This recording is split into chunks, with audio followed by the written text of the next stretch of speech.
Welcome to G3 media. ముందుగా headlines చూద్దాం. రేవంత్ సర్కార్ రైతు వ్యతిరేక విధానాలు అవలంబిస్తోందని హరీష్ రావు విమర్శ. రైతు బంధును ఒకే పంటకు కుదించే కుట్ర చేస్తున్నారని మండిపాటు. సోయా, మక్క రైతుల ఖాతాల్లో 48 రోజులైనా డబ్బులు జమ కాలేదని ఆరోపణ.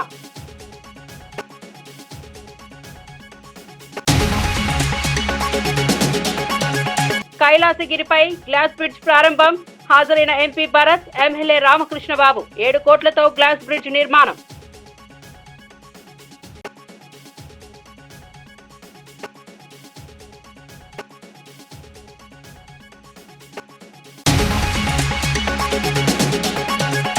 పేదల సేవలో ప్రజావేదిక కార్యక్రమంలో పాల్గొన్న ముఖ్యమంత్రి. సూపర్ 6 ను కొంతమంది ఎగతాళి చేస్తే తాము సూపర్ హిట్ చేశామని వ్యాఖ్య. తెలంగాణ సహా పొరుగు రాష్ట్రాల్లో అమలు చేయని సంక్షేమ పథకాలు అమలు చేస్తున్నామన్న చంద్రబాబు.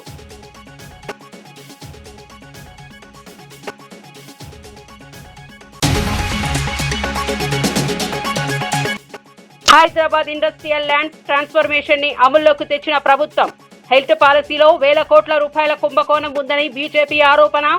హెల్త్ పాలసీ పేరుతో అక్రమాలు జరగకుండా చర్యలు తీసుకోవాలని గవర్నర్ కు విజ్ఞప్తి. పార్లమెంట్ లో డ్రామాలు కాకుండా విధానాలపై చర్చ జరగాలన్న ప్రధాని. విపక్షాలు ఓటమి బాధ నుంచి బయటపడి బాధ్యతాయుతంగా వ్యవహరించాలని సూచన. కొత్తగా ఎన్నికైన యువ ఎంపీలకు మాట్లాడే అవకాశం కల్పించాలని వ్యాఖ్యలు. రాజకీయాల్లో తాను అన్ఫిట్ ఫర్ పాలిటిక్స్ అని చేసిన వ్యాఖ్యలపై హరీష్ రావు తీవ్రంగా స్పందించారు. అన్ఫిట్ నువ్వే, నేను కాదు అని ప్రత్యక్షంగా బట్టి విక్రమార్కను ఉద్దేశించి అన్నారు.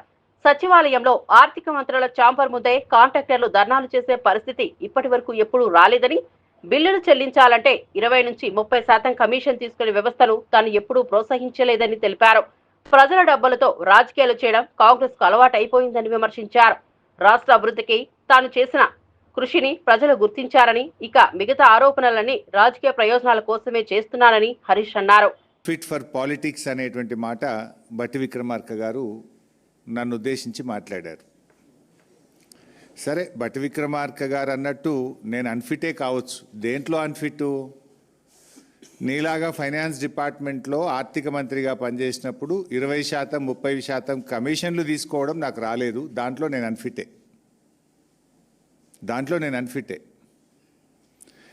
మీరు బాగా ఫిట్టు ఇలా, ఎందుకంటే మీ ఫిట్నెస్ బయటపడ్డది కదా.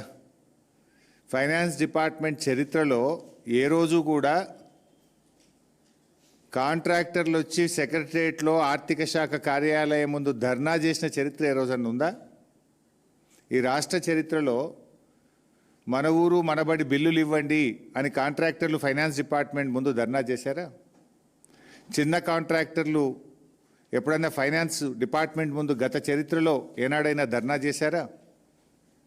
సర్పంచులు, మాజీ సర్పంచులు, మాజీ ఎంపీటీసీలు 10ల సార్లు ధర్నాలు చేసి అరెస్ట్లైన చరిత్ర ఈ రాష్ట్రంలో ఎప్పుడైనా ఉందా? నోరు బారేసుకోవడం చాలా సులువు బట్టి గారు. Give respect and take respect. రాజకీయాల్లో ఫ్రస్ట్రేషన్లో నోరు జారితే మొదటికే మోసం వస్తుంది. సమాధానం ఉంటే చెప్పండి, లేదా మౌనంగా ఉండండి. నోరెందుకు బారేసుకుంటున్నారు? ఎవరు అన్ఫిట్? రాజధాని అమరావతి పనులు వేగవంతంగా కొనసాగుతున్నాయని, 2025 నాటికి ఫస్ట్ ఫేజ్ పూర్తి చేస్తామని సీఎం చంద్రబాబు నాయుడు ప్రకటించారు. భారతదేశంలోని అత్యంత అందమైన ఆధునిక నగరంగా అమరావతిని తీర్చిదిద్దడానికి కూటమి ప్రభుత్వం కట్టుబడి ఉందన్నారు. రాబోయే 15 సంవత్సరాలు కూడా కూటమి అధికారంలో ఉండాలని తాను కోరుకుంటున్నానని వెల్లడించారు. రాజధాని ప్రాంతంలో రహదారులు, భవనాలు, డ్రైనేజీ, నీటి వసతులు, కార్యాలయాల నిర్మాణం అన్ని పూర్తి స్థాయిలో ముందుకు సాగుతున్నాయని చెప్పారు. అభివృద్ధి ప్రధాన ఎజెండాగా ప్రభుత్వం పనిచేస్తుందని స్పష్టం చేశారు. ఫేజ్ 1 పనులు పూర్తవుతాయి. ప్రపంచంలోని ఒక సుందరమైన నగరంగా అమరావతిని తీర్చిదిద్దే బాధ్యత మేము తీసుకుంటాం. విశాఖపట్నం వస్తుంది, అమరావతి వస్తుంది, తిరుపతి కూడా డెవలప్ చేస్తాం. అక్కడ వెంకటేశ్వర స్వామి ఉన్నాడు. వెంకటేశ్వర స్వామి పేరు చెప్తే ప్రపంచంలో ఉండే హిందూస్ అంతా తిరుపతికి వచ్చే పరిస్థితికి వస్తారు. దాన్ని కూడా డెవలప్ చేస్తాం. కానీ మీరు పదే మా మిత్రుడు పవన్ కళ్యాణ్ గారు చెప్తా ఉంటారు, రాబోయే 15 సంవత్సరాలు ఎన్డీఏ ప్రభుత్వం ఈ రాష్ట్రంలో ఉండాలనేది ఒక ఆకాంక్ష. దేశంలో అత్యధికంగా పింఛన్లు అందజేస్తున్న రాష్ట్రం ఆంధ్రప్రదేశ్ అని హోంమంత్రి అనితా వంగల్పూడి పేర్కొన్నారు. ఉదయం మొదలుకొని ఇంటింటికి వెళ్లి పింఛన్లు అందజేయడం ద్వారా ప్రజలకు ఇబ్బందులు లేకుండా సేవలు అందిస్తున్నామని చెప్పారు. ఒక్క డిసెంబర్ నెలలోనే 63,25,999 మంది లబ్ధిదారులకు పింఛన్లు చేరాయని వివరించారు. వృద్ధులు, వికలాంగులు, ఒంటరి మహిళలు, కూలీలు వంటి వర్గాలకు ప్రభుత్వ మద్దతు ధర ఎంతో అవసరమని, అది సమయానికి అందించడం ప్రభుత్వ బాధ్యత అని తెలిపారు. పూర్తిస్థాయి పారదర్శకతతో పింఛన్ సర్వీసులు అందిస్తున్నామని, జిల్లాల వారీగా మానిటరింగ్ మరింత బలోపేతం చేస్తున్నట్లు మంత్రి తెలిపారు. భారతదేశం మొత్తం మీద చూసుకుంటే పెన్షన్లు కూడా అతి ఎక్కువగా పెన్షన్లు ఇచ్చేది కూడా ఆంధ్రప్రదేశ్లో ఉన్న సంగతి కూడా మనందరికీ కూడా తెలుసు. ప్రత్యేకంగా ఈరోజు మనం పెన్షన్ సంగతి చూసుకుంటే ఒక్క డిసెంబర్ నెలలోనే 63,25,999 మందికి ఈరోజు పెన్షన్లు ఇవ్వడం జరుగుతుంది. దాని పెన్షన్ రూపంలో సుమారు ఈ ఒక్కరోజు 2,739 కోట్ల రూపాయలు పెన్షన్ రూపంలో ఈరోజు పేదవాళ్ళకి ఇవ్వడం జరుగుతుంది. ఇందులోని మనకంటే 13% మన రాష్ట్ర జనాభాలో 13% ఈరోజు పెన్షన్ రూపంలో మనం అందరికీ కూడా ఇచ్చే పరిస్థితి ఉంటే, అందులో 53% ఓన్లీ మహిళలే ఇంచుమించుగా మనకి ఎక్కువ మంది పెన్షన్లు తీసుకునే పరిస్థితి కూడా కనిపిస్తూ ఉంది. ఖమ్మం జిల్లాలో వరదలకు ప్రధాన కారణంగా నిలిచిన మున్నేరు నదిపై రీటర్నింగ్ వాల్ పనులు త్వరితగతిన పూర్తి చేయాలని మంత్రి తుమ్మల నాగేశ్వరరావు అధికారులను ఆదేశించారు.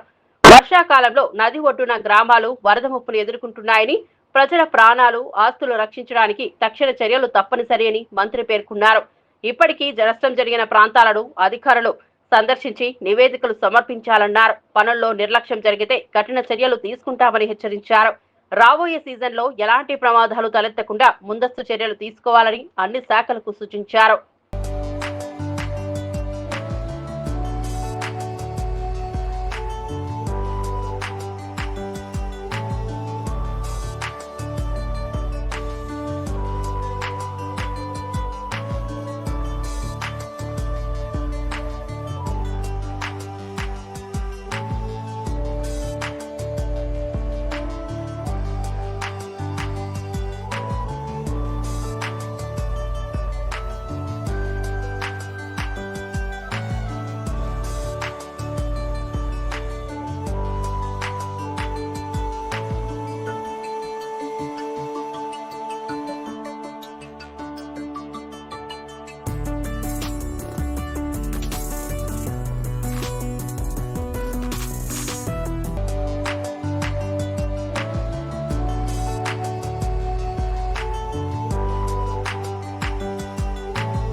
హెల్త్ పాలసీ పేరుతో భారీ స్థాయిలో అక్రమాలు జరుగుతున్నాయని బీజేపీ తీవ్ర ఆరోపణలు చేసింది.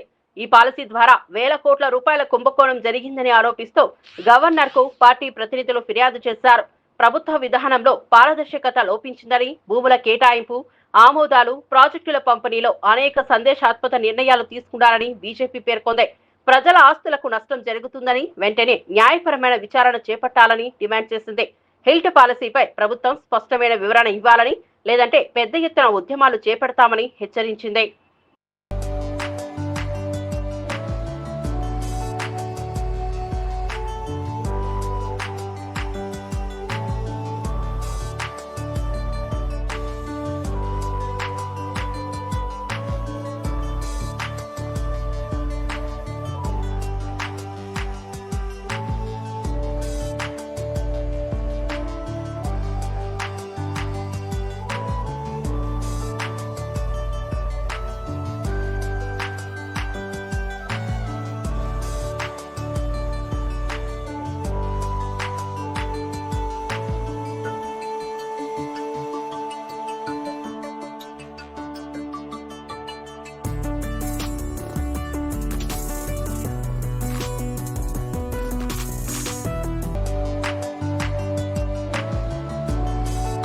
ప్రపంచ ఎయిడ్స్ దినోత్సవం సందర్భంగా Razole community health centre ICDC విభాగం ఆధ్వర్యంలో అవగాహన ర్యాలీ నిర్వహించారు.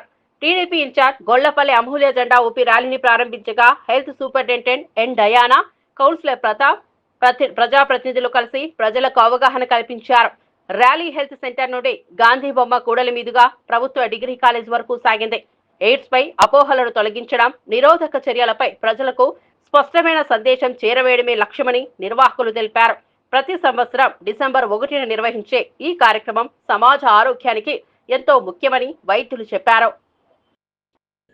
ఎటువంటి మనం చర్యలు తీసుకోవాలనేది ఒక గుర్తుగా మన ప్రజల్లోకి తీసుకెళ్ళడానికి ఈ డేని మనం జరుపుకోవడం జరుగుతుందండి. మనం 2 decades back HIV syndrome, AIDS గా చెప్పబడుకునే ఈ మహాల వల్ల జరిగిన కుటుంబాలకి జరిగిన అన్యాయాన్ని మనం ఒక్కసారి స్మరించుకుందాము. అలాగే భయభ్రాంతులు కాకుండా ఎలాగ సమాజంలో హెచ్ఐవికి బారిన పడిన వాళ్ళు కూడా మనం యాక్సెప్ట్ చేయాలి, ఆ సిచ్యువేషన్ యాక్సెప్ట్ చేయాలి. ఇది ఒకరి ద్వారా ఒకరికి ఒక బ్రీతింగ్ ద్వారానో లేదంటే టచ్ ద్వారానో ఈ సిండ్రోమ్ అనేది అటాక్ అవ్వదు అని ఆల్మోస్ట్ జనాల్లో ఒక అవగాహన ఉంది. బట్ సోషల్ మూవింగ్లో కూడా వాళ్ళకి మనం కొంచెం కోఆపరేట్ చేయాలి. 90% of this HIV syndrome human deficiency, immune deficiency అనేది జరుగుతుంది. వాటి వల్ల వాళ్ళు రకరకాల ఎక్కువ ఇన్ఫెక్షన్స్కి ప్రోన్ అయ్యే పాసిబిలిటీ ఉంటుంది. దీనికి యాక్చువల్ వ్యాక్సినేషన్ అనేది లేకపోయినప్పటికీ హెపటైటిస్ బి లేదు అంటే ఇన్ఫ్లుయెన్జా వ్యాక్సినేషన్స్ తీసుకోవటం వల్ల కొన్ని రోగనిరోధక శక్తి అనేది మనం పెంచగలుగుతాం. ఇటువంటి అవగాహన మన డాక్టర్స్ 100% వాళ్ళు చేసిన మనం కూడా సోషల్ రెస్పాన్సిబిలిటీగా తీసుకొని చాలా తక్కువ మంది పాపులేషన్ అయితే నాకు తెలిసి ఈ హెచ్ఐవి ద్వారా ఇప్పుడు ఉన్నారు. బట్ ఉన్న వాళ్ళు కూడా మనం యాక్సెప్ట్ చేసి రియాలిటీలో వాళ్ళకు కొంచెం కోఆపరేషన్ ఇచ్చి ఇది పూర్తిగా 100% ఎరాడికేట్ అయ్యేలాగా ప్రభుత్వం చర్యలు తీసుకుంటుంది. సోషల్ రెస్పాన్సిబిలిటీ కూడా మనం కూడా తీసుకుని దీన్ని యాక్సెప్ట్ చేసి ప్రజలకు మనం కొంచెం అవగాహన కలిగించి వాళ్ళకి తోడ్పాటుగా ఉండాలని నేను మనస్ఫూర్తిగా కోరుకుంటున్నాను. హ్యూమన్ ఇమ్యూనో డెఫిషియన్సీ సిండ్రోమ్ వల్ల రోగనిరోధక శక్తి బాగా తగ్గటం, దానివల్ల ఏదైనా వచ్చినప్పుడు హెల్త్ ఇష్యూస్ వచ్చినప్పుడు జనాలు వాళ్ళు రెస్పాండ్ అవ్వడం. జూబ్లీహిల్స్ లోని నివాసంలో సీఎం రేవంత్ రెడ్డి హెచ్యూడీసీఓ చైర్మన్ సంజయ్ కులశ్రేష్ఠతో సమావేశమై రాష్ట్రంలోని ప్రధాన మౌలిక వస్తువుల ప్రాజెక్టులకు అవసరమైన రుణాల మంజూరు అంశంపై చర్చించారు. ముఖ్యంగా మెట్రో విస్తరణ, రీజనల్ రింగ్ రోడ్, భవిష్యత్ సిటీ నుంచి అమరావతి, చెన్నై దిశగా ప్రతిపాదించిన గ్రీన్ఫీల్డ్ హైవే, అలాగే 4 దక్షిణ రాష్ట్రాలను కలుపుతూ బుల్లెట్ ట్రైన్ ప్రాజెక్టుకు ఆర్థిక సహాయం అవసరమని వివరించారు. 20 లక్షల ఇందిరమ్మ ఇళ్ల నిర్మాణానికి కూడా హెచ్యూడీసీఓ మద్దతు కోరారు. రాష్ట్ర ప్రగతికి కీలకమైన ఈ ప్రాజెక్టులను వేగవంతం చేసేందుకు అన్ని విధాలా సహకరిస్తామని సీఎం రేవంత్ తెలిపారు. గ్లోబల్ సమ్మిట్ కు సంజయ్ కులశ్రేష్ఠను ఆహ్వానించారు. అత్యధికంగా నిధులు తెచ్చుకున్న సందర్భంలో వేలాది మంది మా ఆడబిడ్డలు, యువకులు, యువ మిత్రులందరూ ఇక్కడికి విచ్చేసి నిండు మనసుతో ఆశీర్వదించడానికి విచ్చేసినందుకు మీకు అందరికీ మనస్ఫూర్తిగా ధన్యవాదాలు, కృతజ్ఞతలు తెలియజేస్తున్న మిత్రులారా, ఈనాడు 2 సంవత్సరాల విజయోత్సవ సభలు జరుపుకోవాలని మంత్రివర్గ సహచరులు నిర్ణయించినప్పుడు మొట్టమొదటి కార్యక్రమాన్ని మహబూబ్నగర్ జిల్లా మక్తల్ శాసనసభ నియోజకవర్గం నుంచి ప్రారంభించుకోవాలి. అత్యంత వెనుకబడిన పాలకుల నిర్లక్ష్యానికి లోనైన మక్తల్ శాసనసభ నియోజకవర్గాన్ని మిగతా శాసనసభ నియోజకవర్గాలతో సమానంగా అభివృద్ధి చేయాలన్న ఆలోచనతో మీ నాయకుడు మా సహచర మంత్రివర్గ సభ్యులు వాకిటి శ్రీహరి గారు అడగడంతో ఈ ప్రాంతానికి విచ్చేసి నిజమే కదా ఇన్నాళ్ళు కోన్ పూచేగా మక్తల్ అని మాట నానుడిని కాదని సబ్ కుచ్ పూచేగా సబ్ కుచ్ ఆయేగా మక్తల్ అని చెప్పి ఈనాడు మీ అందరి సమక్షంలో 2వ సంవత్సర విజయోత్సవ సభల్ని మక్తల్ నుంచి ప్రారంభించుకోవడం నాకు చాలా సంతోషాన్ని కలిగించింది. మిత్రులారా, ఉమ్మడి రాష్ట్రంలో సాధారణ రైతు కుటుంబం నుంచి ఉపరాష్ట్రపతి స్థాయికి ఎదిగిన సిపి రాధాకృష్ణన్ అపూర్వమైన ప్రయాణమని ప్రధానమంత్రి నరేంద్ర మోదీ ప్రశంసించారు. పార్టీ కార్యకర్తగా ఉన్నప్పటి నుంచే రాధాకృష్ణన్ ను తెలుసునని గుర్తు చేసిన మోదీ కోయంబత్తూర్ బాంబు పేలుళ్ల నుంచి త్రుటిలో బయటపడ్డ ఆయన ధైర్యం, సహనం అందరికీ ఆదర్శమని అన్నారు. ఉపరాష్ట్రపతిగా, రాజ్యసభ చైర్మన్ గా బాధ్యతలు స్వీకరిస్తున్న రాధాకృష్ణన్ దేశ ప్రజాస్వామ్య వ్యవస్థకు మరింత బలం చేకూరుస్తారని ఉద్ఘాటించారు. ప్రజలకు చేరువైన నాయకత్వం, శాంత స్వభావం, సరళత ఆయనను ప్రత్యేక వ్యక్తిగా నిలబెట్టాయని ప్రధాని పేర్కొన్నారు. ये मैं आपको विश्वास दिलाता हूं।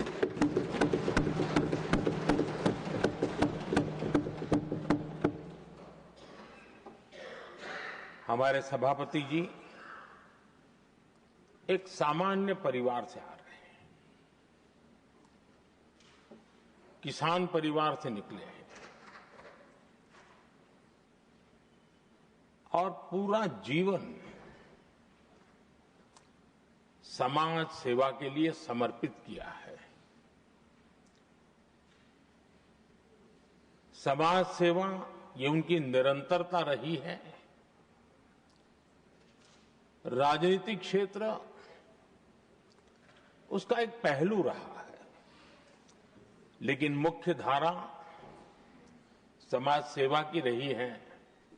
समाज के प्रति समर्पित होकर के जितना कुछ अपने युवा काल से लेकर अब तक वो करते आए हैं, करते रहे हैं, वो हम सभी समाज सेवा के प्रति रुचि रखने वाले लोगों के लिए एक प्रेरणा है, एक मार्गदर्शन है। ఇట్వా తుఫాన్ ప్రభావంతో శ్రీకాళహస్తి పట్టణంలో ఎడతెరిపి లేని వర్షం కురుస్తోంది. ఆలయాన్ని దర్శించుకునేందుకు వచ్చే భక్తులు వర్షంలో తడుస్తూ ఆవరణలోకి చేరడానికి తీవ్ర ఇబ్బందులు పడుతున్నారు. పరిసర ప్రాంతాల్లో నీరు చేరే పరిస్థితులను పరిశీలిస్తూ స్థానిక అధికారులు అప్రమత్తంగా వ్యవహరిస్తున్నారు. చెరువులు, కాలువలు నిండిపోవడంతో జల ప్రవాహం పెరిగే అవకాశాన్ని దృష్టిలో ఉంచుకొని ముందస్తు చర్యలు చేపట్టారు. ప్రతి మండలంలో కంట్రోల్ రూమ్ ఏర్పాటు చేసి నిరంతర పర్యవేక్షణ కొనసాగిస్తున్నారు. వర్షం తీవ్రతను బట్టి అవసరమైన సమయంలో సహాయక చర్యలు ప్రారంభించేందుకు సిద్ధంగా ఉన్నామని విభాగాలు స్పష్టం చేశాయి. భక్తులు ఆలయ ప్రాంతానికి బయలుదేరే ముందు వాతావరణ పరిస్థితులు తెలుసుకోవాలని సూచించారు.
శీతాకాల సమావేశాలను కేవలం 15 రోజులకు పరిమితం చేయడంపై తీవ్ర అభ్యంతరం వ్యక్తం చేసిన భువనగిరి ఎంపీ చామల కిరణ్ కుమార్ రెడ్డి దేశ భద్రత, ఢిల్లీ కాలుష్యం, ప్రజాస్వామ్య పరిరక్షణ, రాష్ట్రాల ఆర్థిక భద్రత వంటి అత్యంత కీలక అంశాలపై సమగ్ర చర్చ జరగాలని డిమాండ్ చేశారు.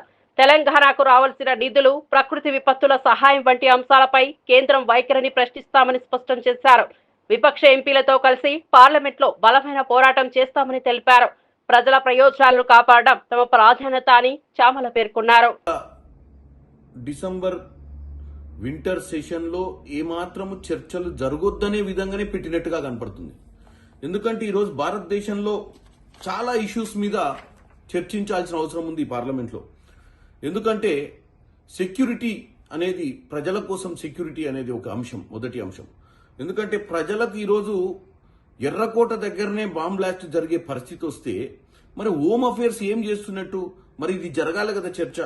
దాంతోపాటు ఈరోజు డెమోక్రసీ మీద సెక్యూరిటీ అంటే ఏదైతే ఓటు హక్కును వినియోగించుకునే పరిస్థితి ఉన్నప్పుడు ఎస్ఐఆర్ పేరిట మీరు ఎంతో మంది ఓటు హక్కులను కాలరాసే ప్రయత్నం చేసి మీరు అధికారంలో పర్మనెంట్ గా ఉండాలన్న ఆలోచనతో ముందుకు పోయే విధంగా ఉంది. అంటే దాని గురించి కూడా ఈరోజు సెక్యూరిటీ ఆఫ్ డెమోక్రసీ అంటారు.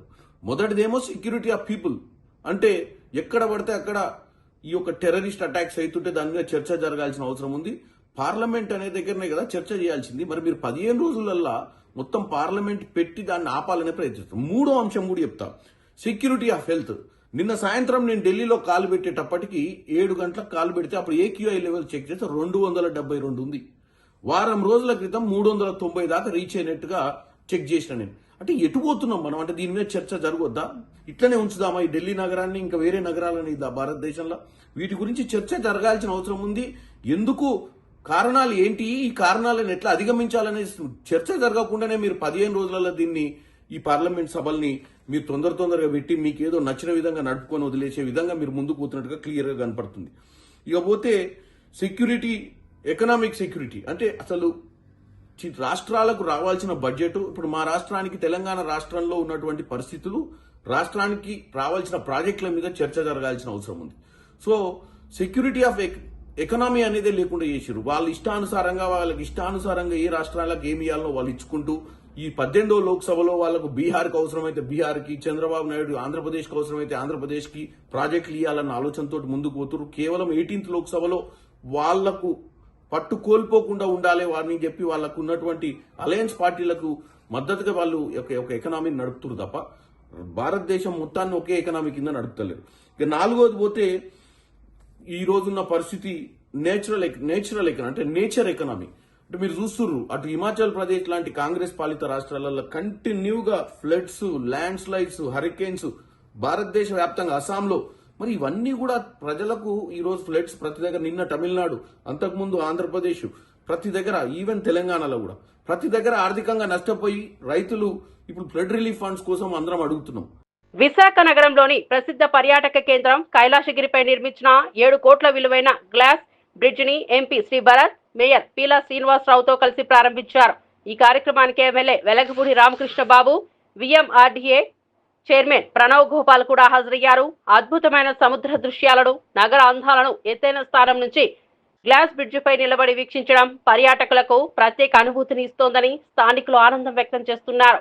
విశాఖ పర్యాటక రంగాన్ని మరింత బలోపేతం చేసే ప్రాజెక్టుగా ఇది నిలుస్తుందని అధికారులు పేర్కొన్నారు.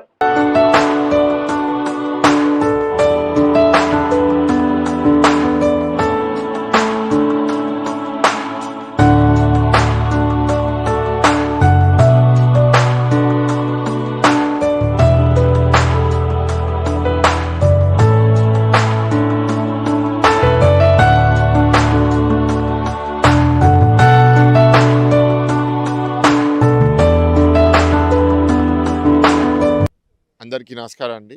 గత కొన్ని నెలలుగా ఎప్పుడు ప్రారంభిస్తారు అని అందరు ఎదురు చూసే ఈ గ్లాస్ బ్రిడ్జ్ని ఇవాళ డిసెంబర్ 1st ప్రారంభించడం మా గొప్ప అవకాశంగా ఇక్కడ మేము భావిస్తున్నాము.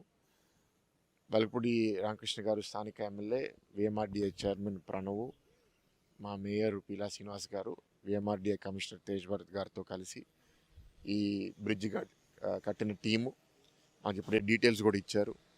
భారతదేశంలో అతిపెద్ద గ్లాస్ బ్రిడ్జ్, 55 మీటర్ల లెంత్, దాంట్లో 35 మీటర్లు క్యాంటిలివర్ స్ట్రక్చర్లో బయటికి రావడము.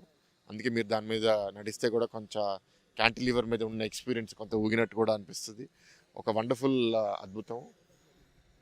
1020 ఫీటు సముద్రం లెవెల్ నుంచి హైట్లో ఉండడము, అండ్ ఒకటేసారి ఈ బ్రిడ్జ్ మీద 100 మంది తీసుకోగలిగిన 40 మందిని ఒక్కొక్కసారి అలౌ చేసి ఈ ఎంటైర్ వ్యూ, అయితే సముద్ర తీరాన ఉన్న ఈ అద్భుతం, ఈ అందాలు, ఈ కొండలు, చెట్లు, సముద్రం ఒకటేసారి అనుభవించే అవకాశం ఇక్కడ ఈ గాలి కూడా మీరు కూడా చూస్తున్నారు.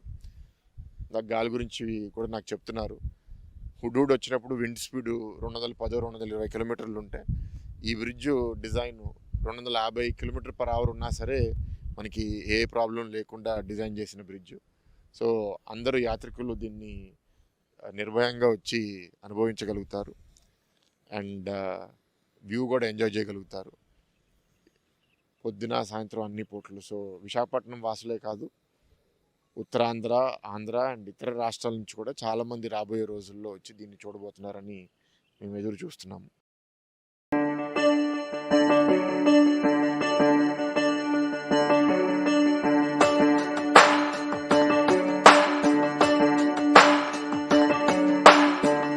వార్త వివరాల్లోకి వెళ్తే, బీహార్లో జరిగిన తాజా ఎన్నికల్లో ప్రజలు భారీ సంఖ్యలో పోలింగ్ కేంద్రాలకు చేరుకొని ఓటు హక్కును వినియోగించడం ప్రజాస్వామ్య బలమని ప్రధాని నరేంద్ర మోదీ ప్రశంసించారు.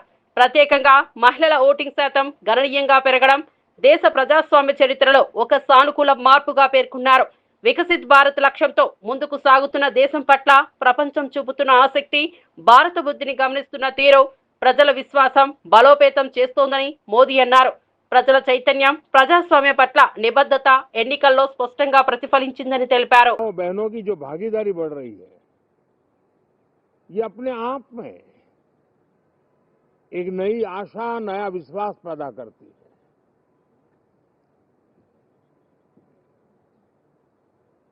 एक तरफ लोकतंत्र की मजबूती और इस लोकतांत्रिक व्यवस्थाओं के भीतर अर्थतंत्र की मजबूती, इसको भी दुनिया बहुत बारीकी से देख रही है. भारत ने सिद्ध कर दिया है डेमोक्रेसी कैन डिलीवर. जिस गति से आज भारत की आर्थिक स्थिति नई ऊंचाइयों को प्राप्त कर रही है, विकसित भारत के लक्ष्य की ओर जाने में ये हमें नया विश्वास तो जगाती है, नई ताकत भी देती है. साथियों, ये सत्र संसद देश के लिए क्या सोच रही है, संसद देश के लिए क्या करना चाहती है, संसद देश के लिए क्या करने वाली है, इन मुद्दों पर केंद्रित होनी चाहिए. विपक्ष भी अपना दायित्व निभाएं, चर्चा में ऐसे मुद्दे उठाएं, मजबूत मुद्दे उठाएं, पराजय के निराशा में से बाहर निकल करके आए. और दुर्भाग्य है कि एकाध दो दल तो ऐसे हैं कि वो पराजय भी नहीं पचा पाते. వార్తలు ముగించే ముందు ముఖ్యాంశాలు మరోసారి. రేవంత్ సర్కార్ రైతు వ్యతిరేక విధానాలు అవలంబిస్తోందని హరీష్ రావు విమర్శ. రైతు బంధును ఒకే పంటకు కుదించే కుట్ర చేస్తున్నారని మండిపాటు. సోయా, మక్క రైతుల ఖాతాల్లో 48 రోజులైనా డబ్బులు జమ కాలేదని ఆరోపణ.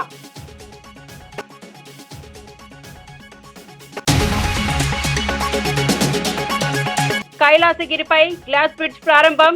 హాజరైన ఎంపీ భరత్, ఎమ్మెల్యే రామకృష్ణబాబు. 7 కోట్లతో గ్లాస్ బ్రిడ్జ్ నిర్మాణం.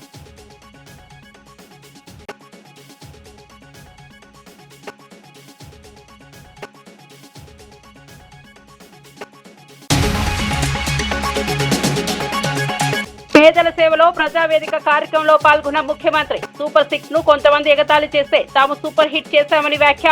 తెలంగాణ సహా పొరుగు రాష్ట్రాల్లో అమలు చేయని సంక్షేమ పథకాలు అమలు చేస్తున్నామన్న చంద్రబాబు.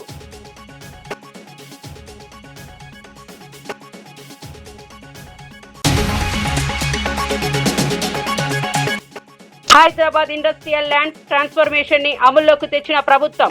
హెల్త్ పాలసీలో వేల కోట్ల రూపాయల కుంభకోణం ఉందని బీజేపీ ఆరోపణ.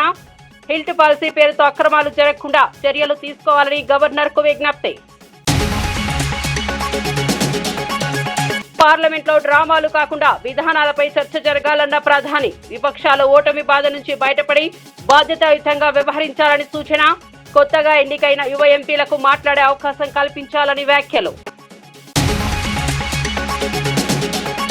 ఇవి నాటి వార్తా విశేషాలు. మరో బులెటిన్లో మళ్ళీ కలుద్దాం. నమస్కారం.